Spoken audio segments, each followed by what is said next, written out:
Have you ever tried the stamping technique where you stamp on your stamps? It's a way to combine the shapes and textures of two stamps into one. Most likely this will make a lot more sense when I show you, so let's take a look. Let's start by looking how to do this with background stamps, and I'm going to show you several ways and several ideas for how to do this. But what I want to do first is, instead of inking up my background stamp, this is the Knit Together background stamp, instead of inking it up with my ink pad, I am going to stamp on it. And I decided for this example, I am going to stamp a few stamps from the Christmas season stamp set. Thought it would be really beautiful if I put some holly leaves and some pine cones on here. So I'm going to use a couple colors of ink here. I have Crumb Cake and Pear Pizzazz, and I am going to stamp onto this background stamp with my pine cone and holly leaf stamps. So I'll go across. Now I played around with this a little bit, but what I discovered was I didn't really have to re-ink my stamps every time. So I am going to stamp a couple of times before I pick up some more ink. So we'll do this until I have this whole stamp covered.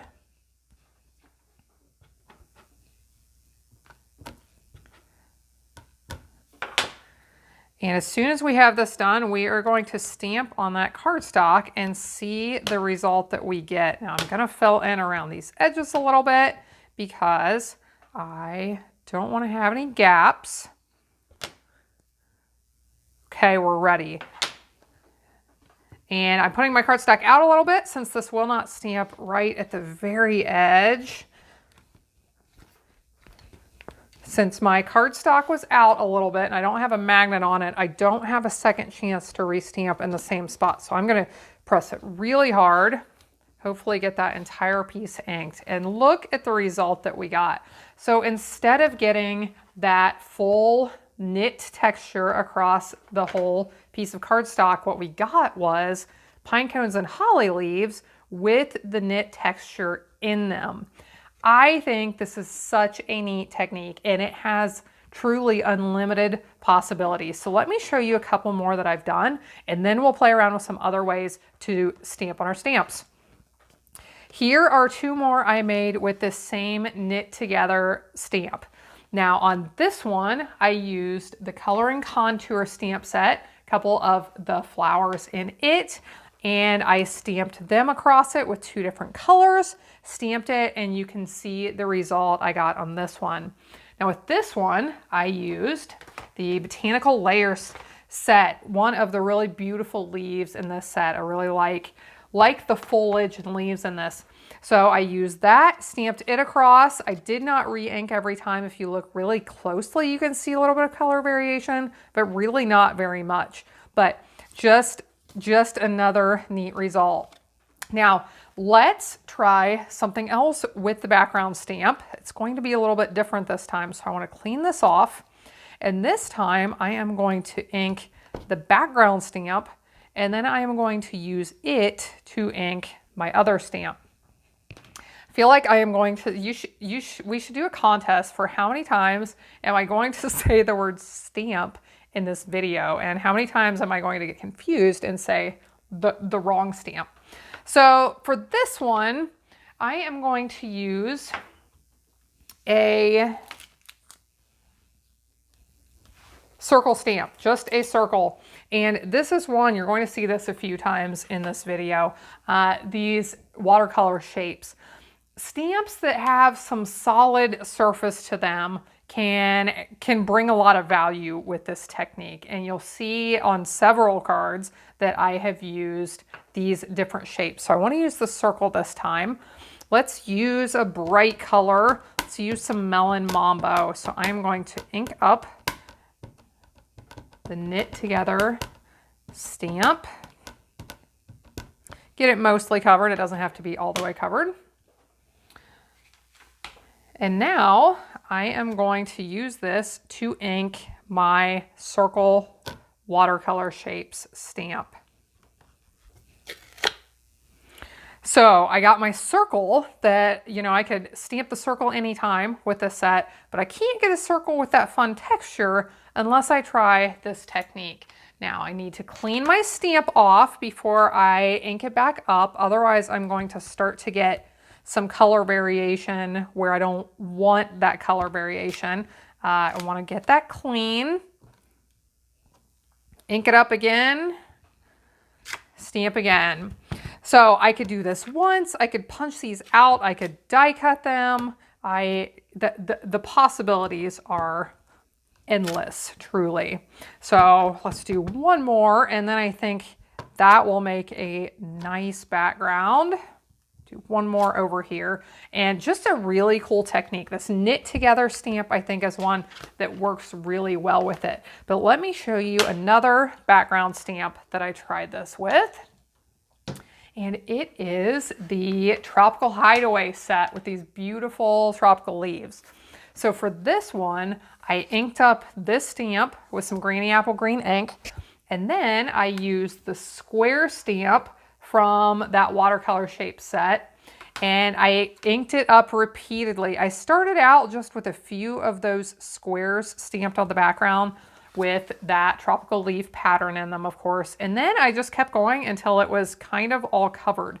But you definitely get a different look than if you just stamped with the Tropical Hideaway set to begin with. Okay, now let's try this a couple other ways. We are going to use this circle stamp again and this flower from that color and contour set that I used a little bit ago. And this time I am going to ink up my flower stamp. I am going to stamp onto the circle stamp. So I'll do that until I have a few of them on there. I'll bring in some cardstock and we will start to stamping with this.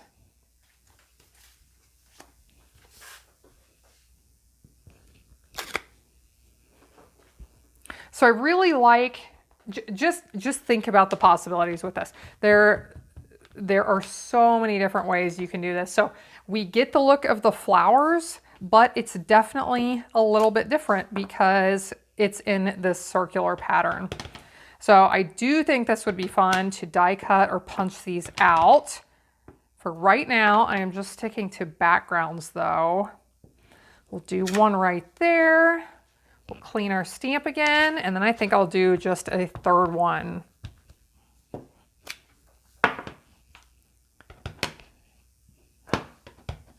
When you stamp onto your stamp, you do want to be careful because it's not paper. It's a little bit more slick surface than if you're stamping on paper. So you do have to be careful that your stamps don't slide around and cause that ink to blur. So there's another one. Now let me give you one more example before we go. And we are going to use two different leaves from this set.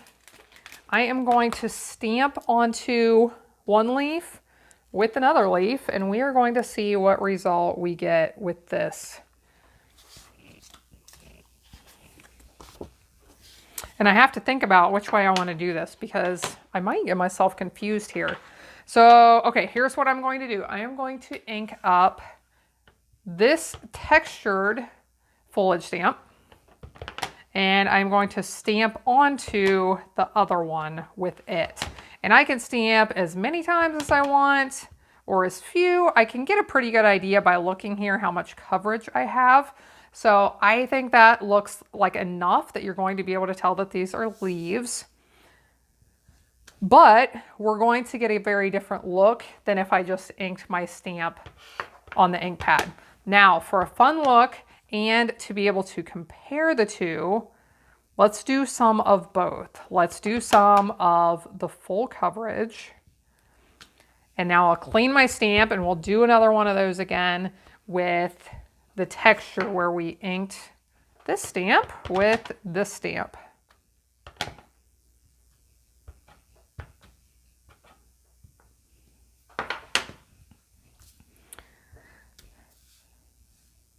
So we'll do that again. I'll do this a few more times. So just think about the possibilities. I know some of these stamps here I thought were ones that work really well with it. Some stamps definitely lend themselves to this technique easier than others. but play around with it and see what you can come up with. I would love to see the creations you come up with if you try this really simple technique. So thanks so much for watching along. You can find links to the products that I've used in the video description below. I hope you have a blessed day, and I hope you'll be back again next time when I'll be here helping you to hand make with love.